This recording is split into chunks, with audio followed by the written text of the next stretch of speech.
அனைவருக்கும் வணக்கம். இன்று ஒரு வித்தியாசமான வழக்கை பற்றி நான் உங்களிடம் விவரிக்கலாம் என்று நினைக்கின்றேன். ஒரு தனி மனிதன் எப்படி மிகப்பெரிய குற்றங்களை தொடர்ச்சியாக செய்ய முடிகிறது என்று பார்த்தால் நாம் வியந்து போவோம்.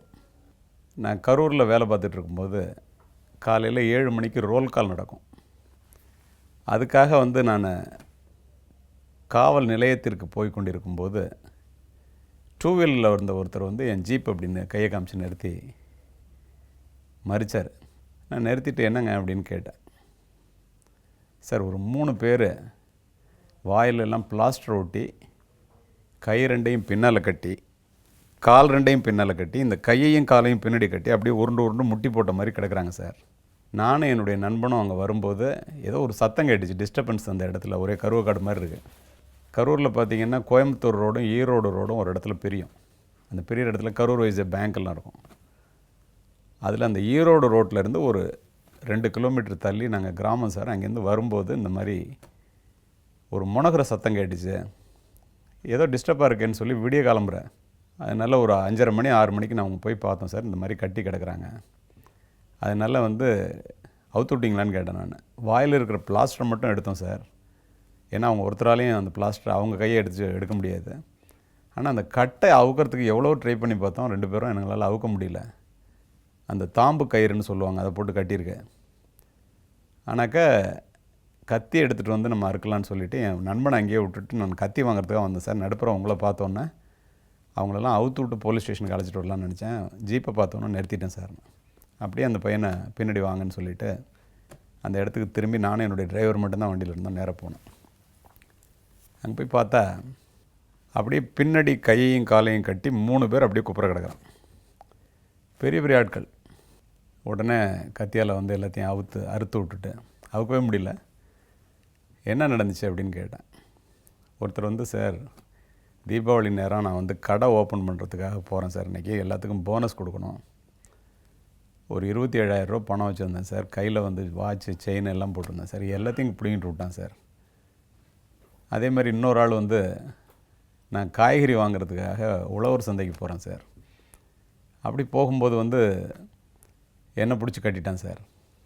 அதே மாதிரி ஒவ்வொருத்தரும் ஒரு கதை என்ன நிஜம். சரி, எப்படியா நீங்கள் ரோட்டில் போயிட்டு இருந்தவங்க எதுக்காக அவன்கிட்ட மாட்டினீங்கன்னு கேட்டால், அவன் சொன்னதை கேட்டால் நான் எனக்கே அதிர்ச்சி ஆகிடுச்சு.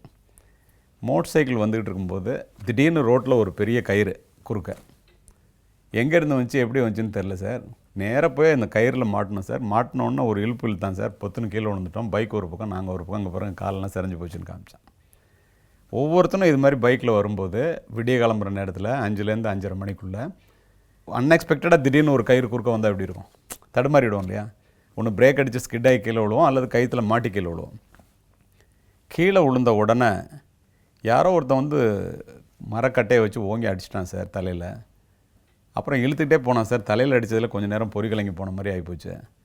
கொஞ்சம் நேரத்தில் பார்த்தா பிளாஸ்டரை ஒட்டி கை காலெலாம் கட்டிட்டான் சார். எங்களையும் பேச விடலை, அவனும் பேசலை. எங்கிட்ட இருக்கிறதெல்லாம் எடுன்னு சொன்னால் அவனே எல்லாத்தையும் எடுத்துக்கிட்டான் சார். 3 பேரையும் கட்டி போட்டு போயிட்டான் சார். 1 மணி நேரமாக கிடக்குறோம் சார் இந்த இடத்துல. நல்ல வேளை கடவுள் மாதிரி வந்தீங்க அப்படின்னு. நீ அவருக்கு தான் நன்றி சொல்லணும், அவங்க தான் உன்னை முதல்ல பார்த்தாங்கன்னு சொல்லிவிட்டு ஒரே ஆச்சரியம். அந்த மாதிரி ஒரு அஃபென்ஸ் நடந்து எத்தனை பேர் இருந்தான்னு கேட்டால் ஒரு ஆளுங்க. என்ன பண்ணான்னா கயிறு வச்சுருந்தான் சார். அதை வச்சு கட்டினான் சார். எப்படா 3 பேரை ஒரு ஆள் கட்டினான்னா ஒவ்வொருத்தனா தானே சார் கட்டுறான்னா. ஆள் எப்படி இருந்தான்னா தலையில் முண்டாஸ் கட்டியிருந்தான் சார். கையிலையும் மடித்து கோமணம் மாதிரி கட்டியிருந்தான் சார். கோணம்னு சொல்லுவாங்களே, அது மாதிரி கட்டியிருந்தான் சார். சட்டையெல்லாம் ஒன்றுமே இல்லை சார் அப்படின்னு. ஆளை பார்த்தா அடையாளம் தெரியுமா அப்படின்னா, அவன் கண்ணு மட்டும் பளபளன்னு இருந்துச்சு சார். வேறு ஒன்றும் அந்த இருட்டில் வேறு ஒன்றும் எனக்கு தெரியல சார் அப்படின்னு 3 பேரும் சொல்கிறான். சரின்னு திருச்சி மாவட்டத்தில் அந்த மாதிரி வழக்குகள் நடந்திருக்கா அப்படின்னு சொல்லி எல்லா இடத்தையும் தொடர்பு கொண்டு கேட்டாக்க, திருச்சி மாவட்டத்தில் மட்டும் இல்லை, தமிழ்நாடு பூரா அந்த மாதிரி அஃபென்ஸு 42 அஃபென்ஸு பாண்டிச்சேரியும் சேர்த்து நடந்திருக்கு. அங்கங்கே ஒவ்வொரு இடம், ஒவ்வொரு வில்லேஜில் உள்ள ஒவ்வொரு போலீஸ் ஸ்டேஷனில் நடந்ததுனால ஒவ்வொருத்தரும் ஒரு ராபரி கேஸ் அப்படின்னு மட்டும் ரெஜிஸ்டர் பண்ணிவிட்டு சம்பவத்துக்கு போகிறாங்க. ஆள் பற்றி தெரியாது, எந்த தடையும் கிடையாது. ஒருத்தர் 2 பேர் தான் மாட்டுறான். சில பேர் கம்ப்ளைண்ட் கொடுக்குறதுக்கே வெக்கப்பட்டுட்டு கம்ப்ளைண்ட் கொடுக்காமல் போயிடுறான். கம்ப்ளைண்ட் கொடுத்தவனும் விடுங்க சார், ஆளை விட்டானே சார் அப்படின்னு சொல்கிறதுனால அதில் யாரும் ஒரு பெரிய இன்ட்ரெஸ்ட் எடுத்துக்காதனால அடுத்தடுத்த வேலைகளில் எல்லாருமே அப்படியே வச்சுருக்காங்க ரெஜிஸ்டர் பண்ணி. அப்புறம் நான் என்னுடைய உயர் அதிகாரிகள்கிட்ட போய், சார் இந்த மாதிரி ஒரு டிஸ்ட்ரிக்டில் மட்டும் இல்லை sir, throughout Tamil Nadu 42 case நடந்திருக்குன்னொன்னே, இந்த சீரீஸ் ஆஃப் கேசஸ் நடந்தாலே அது உங்கள்கிட்ட தான் வரும் போல இருக்குது அப்படின்னு சொல்லிவிட்டு, why don't you investigate this case அப்படின்னு சொன்னார். சரி சார்னு சொல்லிவிட்டு எல்லா இடத்துலையும் நடந்த இடங்கள்லேருந்து ஒவ்வொரு காவலர்கள் அந்த வழக்கை பற்றி தெரிஞ்சவங்க அல்லது புலன் விசாரணையில் வந்து தேர்ந்தவங்களாம் எனக்கு ஒரு டீம் வேணும்னு கேட்டேன். எல்லாத்தையுமே கொடுத்துட்டாங்க. அவங்களெல்லாம் வச்சுட்டு எந்த விதமான தடையும் இல்லாமல் எப்படி கண்டுபிடிக்கிறது? ஒவ்வொரு இடமும் சம்பவம் நடந்த இடத்த போய் பார்க்கணுன்னு சொல்லிவிட்டு ஒரு டீமோடு போய் எல்லா இடத்துலையும் போய் விசாரித்தா எல்லா இடத்துலையும் அப்படியே சேம் ரிப்ளிகா. மோடஸ் ஆப்பராண்டின்னு சொல்லுவாங்க. வண்டியில் வருவான், வந்துட்டு இருக்கும்போது திடீர்னு ஒரு கயிறு குறுக்க வந்தோடனே கீழே விழுந்துருவான். கீழே விழுந்தோடனே கட்டி போட்டுருவான். கட்டி போட்டு இருக்கிறத எடுத்துகிட்டு போயிடுவான். ரொம்ப பெரிய அமௌண்ட்லாம் கிடையாது. வாட்சு, செயின், மோதிரம் அந்த மாதிரி மட்டும் எடுத்துகிட்டு போகிறதுனால அது ஒரு பெரிய சீரியஸ் கன்சர்னுக்கு வரல. ஆனால் it's a case of robbery. திரும்பி எங்களுடைய இடத்துக்கு வந்து இது எப்படி ஃபர்தராக ப்ரொசீட் பண்ணுறது அப்படின்னு பார்க்கும்போது 2 நாள் ஆகிடுச்சு. 3ஆவது நாள் ஒரு நல்ல ஹைட்டாக வாட்ட சாட்டமாக ஒருத்தர் என்னை பார்க்க வந்தார்.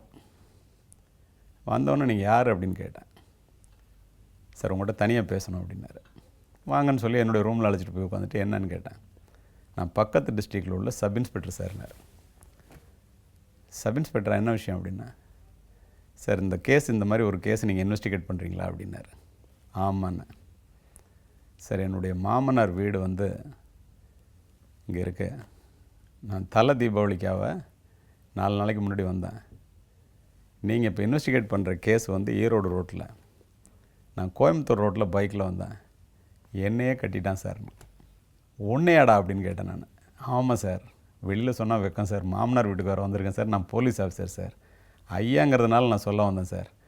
தயவுசெய்து இதை வேறு யார்ட்டையும் வெளியில் சொல்லாதீங்க sir. I don't want any case sir. அப்படி என் செயினும் மோதிரம் எல்லாத்தையும் பண்ணிட்டு போயிட்டான் சார். இன்றைக்கி நீ ஒன்றும் பண்ணலை. நான் அவனோட எவ்வளோ ஸ்ட்ரகிள் பண்ணி பார்த்தேன் சார். ஒன்றும் நடக்கலை சார். ஆனால் அந்த நேரத்தில் வந்து நிறைய கார் வர ஆரம்பித்து கொஞ்சம் அவன் சட்டையை பிடிச்சிட்டு நான் விடாமல் 2 பேரும் மல்லு கட்டிக்கிட்டு கிடந்ததில் அவன் ஒரு மாதிரி டிஸ்டர்ப் ஆகிட்டான் சார். உடனே ஏறி என் வண்டியில் உட்காந்து அந்த வண்டியை எடுக்கலான்னு சொல்லிவிட்டு வண்டியெல்லாம் அப்படி சரி பண்ணான் சார். ஆனால் வந்து வண்டி எடுக்கலை சார். என்ன நினச்சானு தெரியல, பைக் கீயை மட்டும் எடுத்துகிட்டு போயிட்டான் சார். அவன் என்னென்னா எல்லா அஃபென்ஸ்லேயும் பார்த்திங்கன்னா பைக்கையும் திருடுறதில்ல, ஆளையும் கொலை பண்ணுறதில்ல, எல்லாருக்கும் ஒரு அடி தான். ஆனால் எல்லாத்துலேயும் கீ எடுத்துகிட்டு போயிடறான். என்னென்னா இவன் எடுத்துகிட்டு போய் கம்ப்ளைண்ட் கொடுத்துடக்கூடாது, அதில் ட்ரேஸ் பண்ணிடக்கூடாது அப்படின்னு சொல்லிவிட்டு எல்லா கேஸையும் கலெக்ட் பண்ணி எல்லாத்தையும் ஒன்றா உட்கார வச்சு டேபிள் ஒர்க் பண்ணுறான். அப்போது இந்த மோட்டர் சைக்கிள் அவன் எடுத்தான் அப்படின்னு சொல்லி சொன்ன உடனே பட்டுன்னு மோட்டர் சைக்கிளில் தொட்டிருக்கானே அப்படின்னு சொல்லி, உங்கள் மோட்டர் சைக்கிள் எங்கன்னு, அதில் தான் சார் வந்திருக்கேன் அப்படின்னாரு. இதை ரொம்ப யூஸ் பண்ணிட்டீங்களாண்ணே? இல்லை சார், அன்றைக்கு வந்து அந்த இடத்துல போட்டுட்டு நீ எப்படியா தப்பிச்சேன்னு கேட்டேன் நான். சார் நான் அப்படியே உருண்டு ரோட்டுக்கு வந்தேன் சார். ரோட்டுக்கு வந்ததுக்கப்புறம் பால்கார் வந்தார் சார். அவர் வந்து கைத்தை எவ்வளோ ட்ரை பண்ணி பார்த்தார் சார், அவுக்க முடியல சார். வண்டியிலேருந்து அவர் கத்தி எடுத்துகிட்டு வந்து அறுத்து விட்டார் சார். அறுத்தோன்னா நான் அவர்கிட்ட சொன்னேன், நான் சப் இன்ஸ்பெக்டர்டா, நீ தயவுசெய்து யார்ட்டையும் சொல்லிடாத அப்படின்னோன்னா அந்த ஆள் பயந்துட்டான் சார். எனக்கு ஒன்றும் பிரச்சனை வராது அப்படின்னு கேட்டார் சார். உனக்கு ஒன்றும் பிரச்சனை வராது அப்படின்னு சொன்னேன். அந்த மோட்டர் சைக்கிளில் சார் அடுத்த நாள் தான் போய் நானே எடுத்துகிட்டு வந்தேன் சார். வேறு சாவி இங்கேருந்து மெக்கானிக் அழைச்சிட்டு போய் போட்டேன். அப்படின்னோன்னா சரி அந்த மோட்டர் சைக்கிளில் ஏதாவது ஃபிங்கர் பிரிண்ட் இருக்கான்னு பார்க்கலாம், ஒரு நிமிஷம் இருங்கன்னு பக்கத்தில் தான் ஃபிங்கர் பிரிண்ட் ஆஃபீஸு. அவரை கூப்பிட்டு ஏதாவது ஃபிங்கர் பிரிண்ட் இருக்கான்னு பார்த்தோன்னா அவர் பார்த்துட்டு இல்லைன்னாரு. நான் அந்த ரியர் வியூ மிரரை பாருங்களேன் அப்படின்னேன். எந்த ஒரு வழக்குலையும் வெஹிக்கிள் தெஃப்ட்டில் ஒரு ஜீப்பை காரை திருடினாலும் 2 வீலர் திருடினாலும் திருடவன் ஏறி உட்காந்தோன்னே உங்களுக்கு தகவலுக்காக சொல்கிறேன், அந்த கண்ணாடியை கையை வச்சு அப்படி சரி பண்ணி அவன் முகத்தை பார்ப்பான் அல்லது ரியர் வியூ மிரரை அட்ஜஸ்ட் பண்ணுவான். எப்பொழுதும் அந்த தம்ப் இம்ப்ரெஷன் அதில் இருக்கும். இது வந்து ஒரு 100க்கு 90 கேஸில் இருக்கும். டெஸ்ட் பண்ணி பார்த்தா அதில் ஒரு பிரிண்ட் இருக்குது. எஸ்ஐயோட பிரிண்ட்டோட கம்பேர் பண்ணி பார்த்தா அது இல்லை.